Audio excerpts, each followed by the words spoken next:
Gujarat Chamber of Commerce and Industry. Grow business. Transform Gujarat.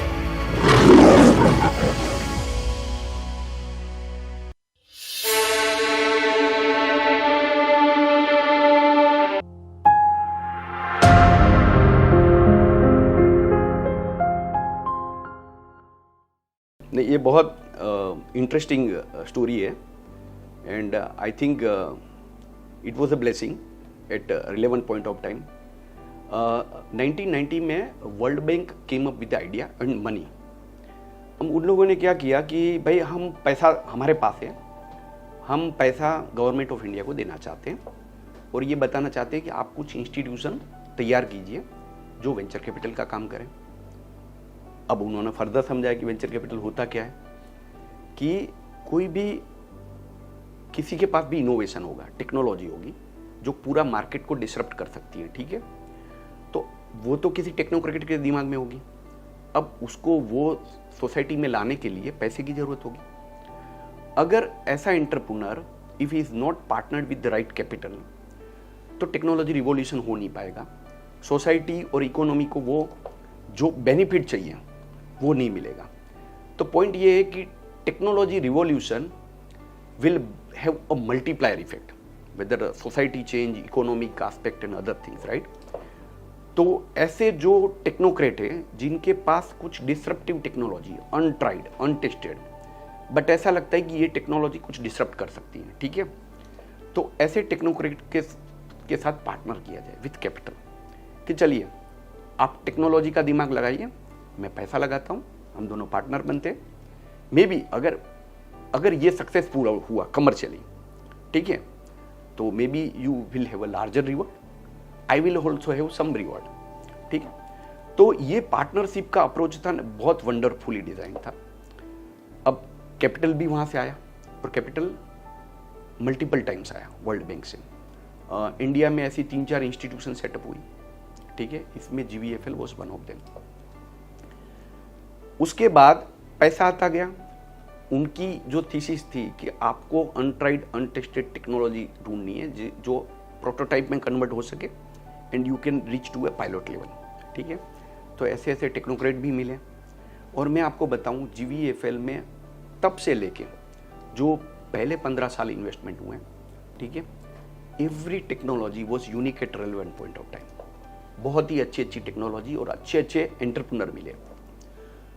हाँ, अगर मैं flashback में देखूं तो हमने इन्वेस्टमेंट किया, एक इम्पैक्ट क्रिएट किया, कुछ टेक्नोलॉजी रियल में कमर्शियलाइज भी हुई. हाँ, कुछ और हो सकती थी, कुछ और बड़ी एंटरप्राइज हो सकती थी, लेकिन उस जमाने में आपके पास GVFL के बाद सेकंड राउंड इन्वेस्टमेंट करने वाला कोई नहीं था. तो अब मैंने 2 करोड़ आप में डाल दिया. एक मस्त हमने लोकल लेवल पर अच्छा सा technology, proof of concept, commercial कर दिया. अब उसको पेन इंडिया लेवल पर कैसे ले जाए. उस जमाने में इंटरनेट तो था नहीं कि ठीक है it can be a pain point for everybody but let us scale it up.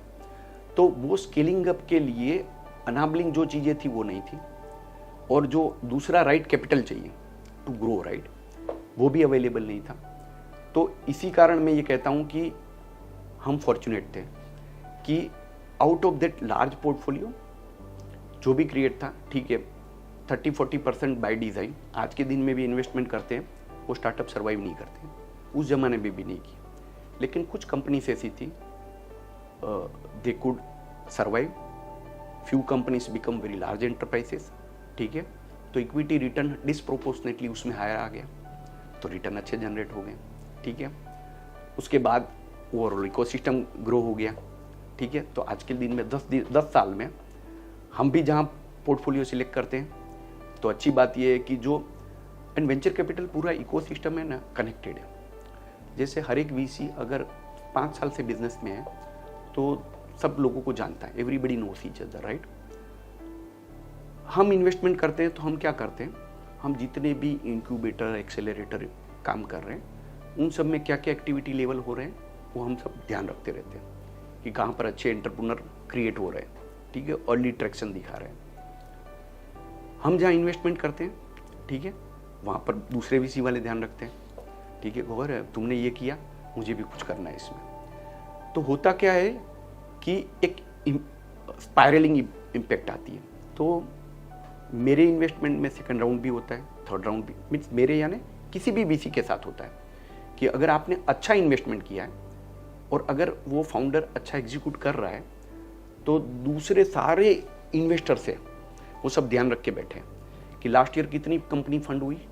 तो like for example first round उठाया ऐसी कंपनी 1000 थी, तो हजार कंपनियां सबके रडार में, उसमें से अगर 300 अच्छा कर रही है तो वो सबको सेकंड राउंड भी मिलेगा, वो अच्छा करेंगे थर्ड राउंड भी मिलेगा, फोर्थ राउंड में जैसे जैसे आपकी राउंड साइज बड़ी होती जाती है वैसे वैसे number of available companies for a larger investor जो 200-500 करोड़ लेके बैठे हैं उनके लिए कम होती जाती है। इसीलिए आप न्यूज़पेपर में हेडलाइन में देखोगे ना कि ये कंपनी ने 500 करोड़ उठाया। क्यों 500 करोड़ उठाया? क्योंकि वो इन्वेस्टर 500 करोड़ से नीचे का चेक नहीं लिखता है, बट उसको लिखना है तो उसके लिए अवेलेबल अपॉर्चुनिटी जितनी है उसमें से किसी को देगा, ठीक है। तो वैसे है, बट इसमें मैं GVFL की हिस्ट्री भी बताई, जो हमारा एक्सपीरियंस है वो भी बताया, और जो लास्ट 5 से 7 साल में जो हम एक्सपीरियंस कर रहे हैं वो भी मैंने आपको बताया।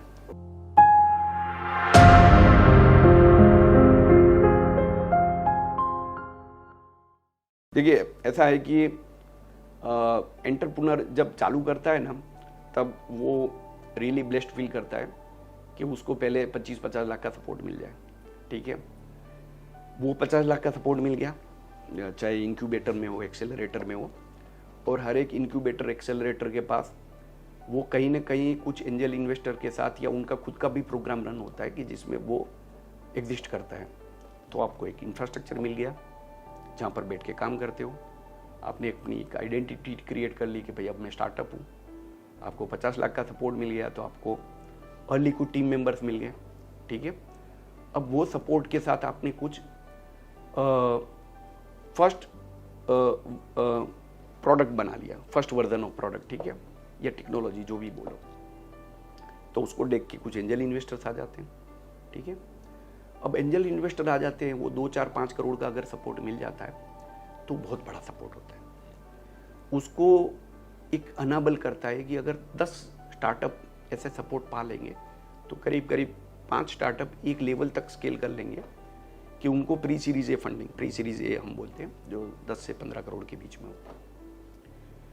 अगर वो मिल गया, आपने एक लेवल पर मैट्रिक्स ग्रो कर लिया, ठीक है, तो बाद में क्योंकि इन्वेस्टर्स क्या है कि हर एक की फंड साइज अलग अलग होती है, तो जो 1000 करोड़ का फंड है वो 50 करोड़ से नीचे इन्वेस्ट नहीं करेगा, जो 2 या 3 हज़ार करोड़ का फंड है उनकी टिकट साइज और बड़ी हो जाएगी।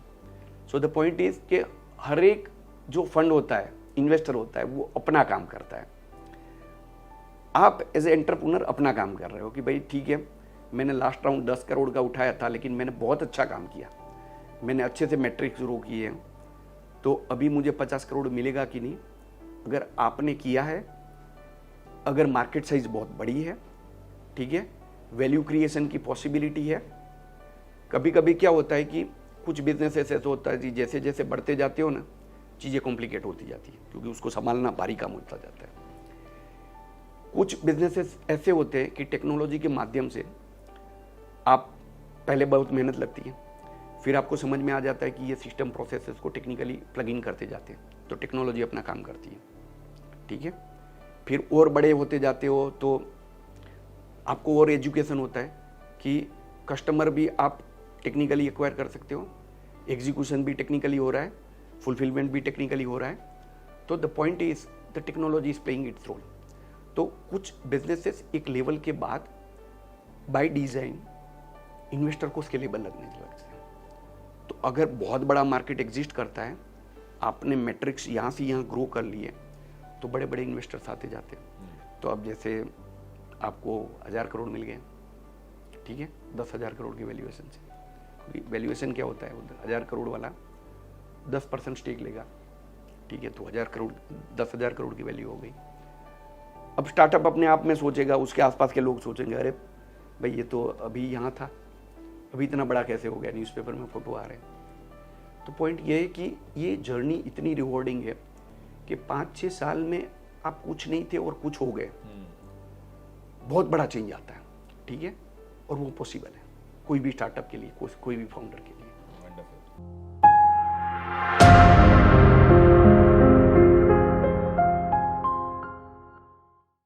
लाइक फॉर एग्जाम्पल कोई स्टार्टअप आता है, ठीक है, अगर मुझे लगता है कि ये अर्ली है, मैं इन्वेस्ट नहीं कर सकता हूँ, ठीक है, तो मैं एक फ्री की सलाह देता हूँ, ठीक है, कि भाई अभी तो अपना पैसा लगाओ, कहीं से मिल जाता है तो ट्राई करो, बट एक लेवल तक आओगे ना तो हमको बहुत अच्छा लगेगा, हम इन्वेस्ट करेंगे। तो ये अगर कोई भी बोलता है ना कि खुद का पैसा लगाओ, ये हम भी बोलते हैं, लेकिन अब जो स्टार्टअप एंटरप्रेन्योर भी है ना वो भी स्मार्ट हो गए, ठीक है, और मार्केट में पैसा मिल ही रहा है तो क्यों अपना पैसा लगाएंगे। तो पहले ऐसा था कि 2-3 करोड़ अपना नहीं लग जाता था तब तक तो कुछ होता नहीं था।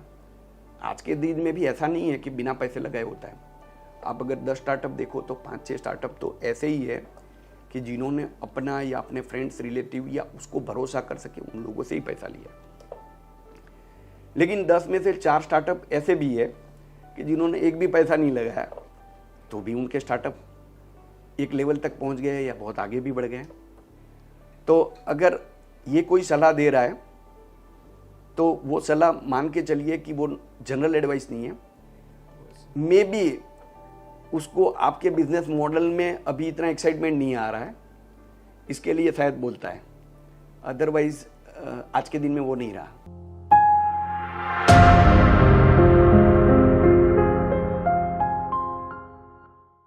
और एज ए इन्वेस्टर ये सबसे बड़ा प्रॉब्लम है, क्योंकि क्या होता है कि आप वेंचर कैपिटल फंड चलाते हो ना तो आपके पास 5 से 7 साल का टाइम होता है। जो भी इन्वेस्टर इन्वेस्ट करता है at any stage, like for example मैं अर्ली स्टेज में, क्योंकि इंडिया में 70% ऑफ द फंड जितने भी होंगे 70-80% फंड वो अर्ली स्टेज इन्वेस्टर्स हैं, ठीक है।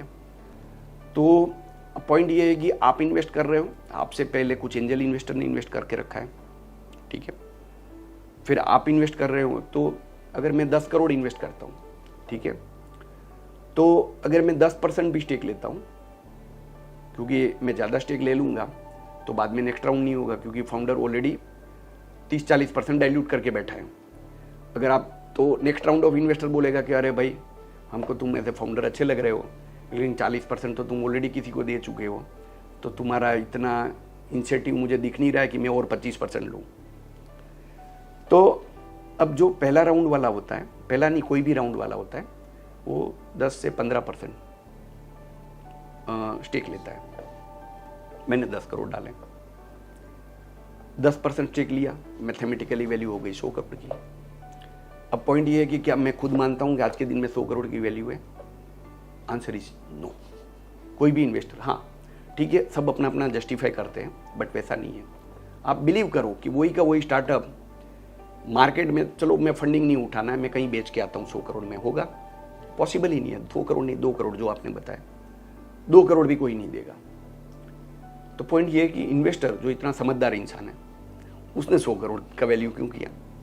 बट उसके पास चॉइस ही नहीं है, क्योंकि वो 100 करोड़ की वैल्यू आज की नहीं है, वो एक होप है कि मैं 10 करोड़ डालूंगा तो कंपनी एक लेवल तक पहुंचेगी, ठीक है, तो मैं एक फ्यूचर होप पे पैसा डाल रहा हूं। और मैं नहीं, कोई भी इन्वेस्टर होता है वो आज चेक साइन करता है फ्यूचर होप में कि भाई ये टेक्नोलॉजी, ये प्रोडक्ट, ये बिजनेस मॉडल है तो कितनी बड़ी स्टोरी बन सकती है, कि बहुत बड़ी स्टोरी बन सकती है, कितनी? तो बोलेंगे कि हाँ 10,000 20,000 करोड़ कुछ भी हो सकता है। तो पॉइंट ये है कि ठीक है, तो 100 करोड़ की वैल्यूएशन में डाल देते हैं, तो it is a future hope. हमारे बाद में, यानी हमारे जैसे बहुत सारे इन्वेस्टर्स के बाद में भी जो 50 करोड़ का चेक लिखता है, वो भी अगर समझ लो 20% नहीं 10% स्टेक लिया, ठीक है, तो भी वैल्यू 500 करोड़ की हो गई, ठीक है। 20% स्टेक लेगा तो 250 करोड़ की वैल्यू हो गई। तो क्या इसका मतलब ये हुआ कि कंपनी की वैल्यू उस टाइम में वो है? नहीं, वो तब वो नहीं है।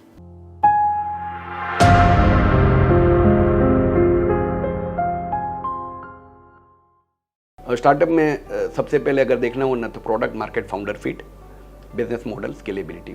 प्रोडक्ट मार्केट फाउंडर फिट यानी प्रोडक्ट सही है कि नहीं है, ठीक है, राइट पेन पॉइंट है, फाउंडर मार्केट फिट यानी मार्केट को वो पसंद आ गया कि नहीं एट राइट प्राइस पॉइंट, ठीक है, और फाउंडर को वो मार्केट समझ में आता है कि नहीं। लाइक फॉर एग्जांपल आप कोई किसी सेगमेंट के लिए यूज़र के लिए प्रोडक्ट बना रहे हो, ठीक है, अगर आपने वो जिया ही नहीं है कभी, ठीक है, आप गरीबों के लिए कुछ प्रोडक्ट बनाया लेकिन आप कभी गरीब ही नहीं थे, राइट, तो पॉइंट ये है कि प्रोडक्ट मार्केट फाउंडर फिट नहीं है। तो हम ये चारों चीज़ें साथ में देख लेते हैं, प्रोडक्ट मार्केट फाउंडर फिट, फिर बिजनेस मॉडल कि आप कौन सा अप्रोच लोगे to reach to a market. आप कोई भी प्रोडक्ट है 1 to 1 भी सेल कर सकते हो, आप एक स्केलेबल वे में भी सेल कर सकते हो, ये बिजनेस मॉडल हुआ, ठीक है, और स्केलेबिलिटी। तो बिजनेस मॉडल डिफाइन करती है कि स्केलेबिलिटी।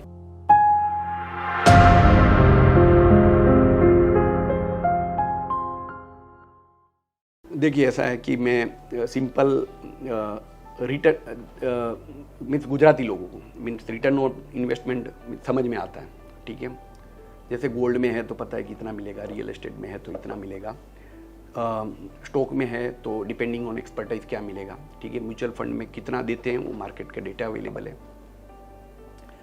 स्टार्टअप का मैं लोगों को ये एजुकेट करता हूँ कि देखिए अभी के दिन में वो एसेट्स एग्जिस्ट करती थी, रियल एस्टेट कभी भी एग्जिस्ट करता है, उसमें आप पैसा डालते रहिए, ठीक है, आप गोल्ड में भी डाल रहे हो, आप हर अलग अलग चीज़ में आपके पास बहुत एक्स्ट्रा पैसा है, ठीक है, जिसमें आप सोच रहे हो कि मैं रिस्क ले सकता हूँ, क्योंकि हर एक में रिस्क रिवॉर्ड होता है।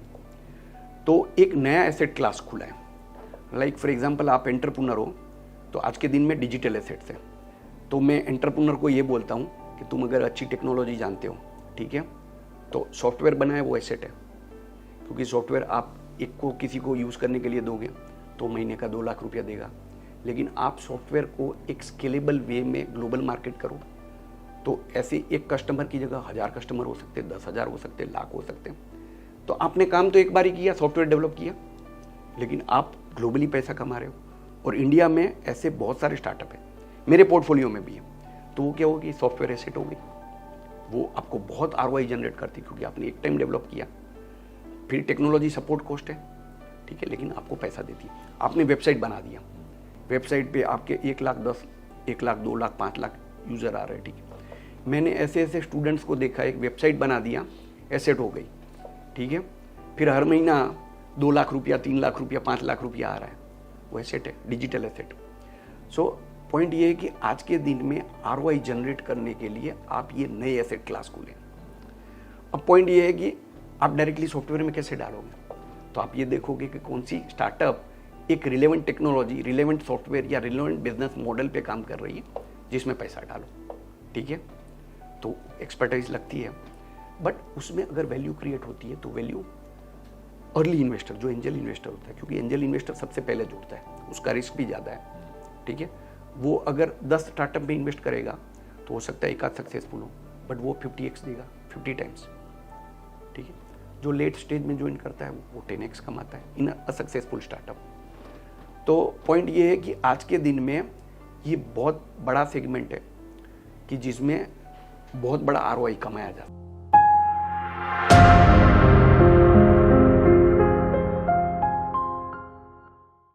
હવે એમાં એવું છે કે જનરલી જેટલી પણ SME હોય છે એમાં જો લેગસી ટ્રેડિશનલ બિઝનેસીસ હોય એટલે લાઈક ફોર એક્ઝામ્પલ સ્ટીલ છે, ફોર્જિંગ કરે છે, અથવા તો પ્લાસ્ટિક મેન્યુફેક્ચરિંગ છે, કેમિકલ્સ છે, કેપિટલ ગુડ્સ છે, તો આ બધા સેક્ટર કેવા છે, મોર ઓન કોમોડિટી બિઝનેસીસ। એટલે એનો મતલબ એવો થયો કે તમે છો એઝ એ SME પણ એવા હજારો છે જે એક જ ડોમેઇનમાં ઓપરેટ થાય છે। તમારા ધંધાનો વિકાસ એ માર્કેટ સાયકલની અપ્સ ડાઉન્સ પર નિર્ભર છે। લાઈક કેપિટલ ગુડ્સ છે તમારા, અને રાજકોટમાં જેમ કે ઘણા બધા છે, રાઈટ, બરોડામાં પણ સરસ સારા એવા યુનિટ્સ છે। જ્યારે કેપેક્સ સાયકલ ઇન્ડસ્ટ્રીમાં ચાલતી હોય, દર 5 વર્ષે 1-1.5 સાલ સારું આવે, તો કેપેક્સ સાયકલ ચાલતી હોય તો કેપિટલ ગુડ્સની મૂવમેન્ટ બહુ ડિમાન્ડ આવી જાય, પછી એ કેપેક્સ સાયકલ ઢળી જાય અને એવું થાય તો પાછા તમારું ડાઉન ટ્રેન્ડ આવી જાય। સ્ટીલ હોય, સ્ટીલમાં કેવું છે કે જ્યારે સ્ટીલ પ્રાઇસીસ બહુ ઉપર જતું હોય ત્યારે તમને એમ લાગે કે સ્ટીલ પ્રાઇસ ઉપર ક્યારે જાય, જ્યારે ડિમાન્ડ હોય ત્યારે બધા સ્ટીલ પ્લાન્ટ સારું કરતા હોય, પછી જેવી સાયકલ નીચે જાય ત્યારે તકલીફ ત્યાં સુધી આવે, કારણ કે સ્ટીલ મેન્યુફેક્ચરિંગમાં તમે ગમે તે વેલ્યુ ચેઇનમાં હો, તમારી મેન પાવર કોસ્ટ, પછી એની fuel cost, it's high energy consuming, right. પછી ખબર પડે કે આપણે બ્રેક ઇવન લેવલનું પણ બિઝનેસ નથી કરી શકતા, કારણ કે સાયકલિકલ છે, રાઈટ. તમારી કેપેસિટી યુટિલાઇઝેશન ઘટી જાય. એવી જ રીતે કેમિકલ બિઝનેસીસ છે, કેટલાક સ્પેશિયાલિટી કેમિકલ છોડી દો તો બાકી બધા કોમોડિટી બિઝનેસ છે, ગ્લોબલ સપ્લાય ચેન. અને બિલીવ મી, ગ્લોબલી ડિમાન્ડ સપ્લાયમાં ફક્ત 2 થી 3% પણ મિસમેચ થાય ને તો prices hampers like anything, right. અને it's very difficult to estimate કે ક્યારે એ વસ્તુ આવશે, અને એ એસ્ટિમેટ પણ કરી લ્યો તો પણ કંટ્રોલ કરવું એ અઘરું છે. એટલે more or less most of the SME by design venture capital community avoid કરે. રીઝન કે you are subject to economics ups and down, that is number 1. Secondly, the kind of ROI a VC investor sees. VC investor કેવું વિચારતા હોય કે ભાઈ મેં આજે invest કર્યું તો હું 10x કમાઉં. હવે તમે કોઈ પણ મોડલમાં મેથેમેટિકલી તમે 5 વર્ષમાં 10xનો હિસાબ નાખો ને તો કોસ્ટ ઓફ ઇક્વિટી તમને જે દેખાય, તો મેન્યુફેક્ચરિંગ વાળું કહે કે આટલું તો મારું total return on capital employed નથી. રિટર્ન ઓન કેપિટલ એમ્પ્લોયડ એટલે કે લાઈક ફોર એક્ઝામ્પલ તમે એક પ્લાન્ટ અહીંયા નાખ્યો, હું પ્લાન્ટ અહીંયા નાખું છું, તો તમારું પ્લાન્ટ જેટલું કમાઈ શકે એટલું જ મેથેમેટિકલી મારો પ્લાન્ટ કમાઈ શકે ઇન આઈડિયલ સિનેરિયો, બરાબર છે. હવે selection of date or equity is a function of date કેવી રીતે લેવામાં આવે કે ભાઈ ડેટનું ઇન્ટરેસ્ટ રેટ સમજી લો કે 12% હશે, પણ નેટ ઓફ ટેક્સ કરો તો લગભગ 7% થઈ જશે, રાઈટ. તો પોસ્ટ ટેક્સ 7-8% વિલ હેલ્પ. તો હું ડેટ લઈ લઉં એકવારનું, so that I don't end up putting 100 crores, કારણ કે 100 crores પર જે ROI આવે એ નહીં આવે, પણ મારા 30 કરોડ અને બાકીનું 70 કરોડ ડેટ છે, ડેટ રિપોય થઈ જશે, તો મારો 30 કરોડ ઉપર ઇટ ઇઝ રાઇટ ROI, બરાબર છે. એટલા માટે ઇક્વિટી જે પૈસા લાવે છે ને એ પ્રમોટર પોતે જ લાવે છે. હવે સિચ્યુએશન એવી થાય કે suppose you end up in to a down cycle, તો ડેટ પણ ભારે પડે. એટલા માટે VC ઇન્વેસ્ટર અવોઇડ કરે કે ભાઈ I don't want to be a partner in a business કે જ્યાં આ છે. પણ છતાં સારા યુનિટ હોય, ડેટ તો એનીવે ઇઝ અ કમ્પલ્સન, તો લગભગ બધા SMEs લેતા જ હોય છે. એના સિવાય SME IPO આજકાલ બહુ સારું સક્સેસ મળી રહ્યું છે માર્કેટમાં, તો એ પણ ઓપ્ટ કરી શકાય. એક લેવલની લાર્જ એન્ટરપ્રાઇઝ થઈ જાય, ઠીક છે, તો જેમાં એવું લાગે કે 2-3 વર્ષ પછી IPO પોસિબલ છે. એટલે ઘણા ટ્રેડિશનલ બિઝનેસીસ છે, એક લેવલ પછી શું છે કે એ લોકો એક એન્ટ્રી બેરિયર અથવા તો એક પેલું એક લાર્જ એન્ટરપ્રાઇઝ થઈ શકે. તો એમાં ઘણા બધા પ્રાઇવેટ ઇક્વિટી ફંડનો ઇન્ટરેસ્ટ આવે છે, કારણ કે એ લોકો એવું માને છે કે કંઈ વાંધો નહીં, 2 વર્ષે 3 વર્ષે આ કંપનીનો IPO આવશે. IPO હંમેશા એ છે ને મોનેટાઇઝિંગ છે. લાઈક તમને પબ્લિક પાસે ત્યારે જાઓ છો જ્યારે તમે ઓપ્ટિમમ વેલ્યુ લેવલ સુધી પહોંચાડી દો છો. સારા માર્કેટ કન્ડિશનમાં તમે પ્રાઇસ એટલી એક્સટ્રેક્ટ કરી લો છો કે જેમાં ઇન્વેસ્ટર્સ આપે પણ છે, right. Public at large, mutual fund બધા પાર્ટિસિપેટ કરે છે. તો જે પ્રાઇવેટ ઇક્વિટી ફંડ્સ છે, જે લોકો એસેન્શિયલી વેન્ચર ફંડ છે, કેટલાક લોકોનું એવું થીસીસ જ હોય છે કે એવી કંપનીઓ સિલેક્ટ કરો જેમાં વેન્ચર કેપિટલ ફંડેબલ છે નથી, એ બધામાં મગજ નથી વાપરવાનું. 3 વર્ષમાં IPO આવે એમ છે કે નહીં આવે એમ છે તો અમારે 50 કરોડ ઇન્વેસ્ટ કરી લઈ લો, કારણ કે એમને ખબર છે કે IPO આવશે 5,000 કરોડની વેલ્યુએશનમાં IPO આવશે તો મારા પણ 50 કરોડના 250 કરોડ થઈ જશે, અને થાય પણ છે.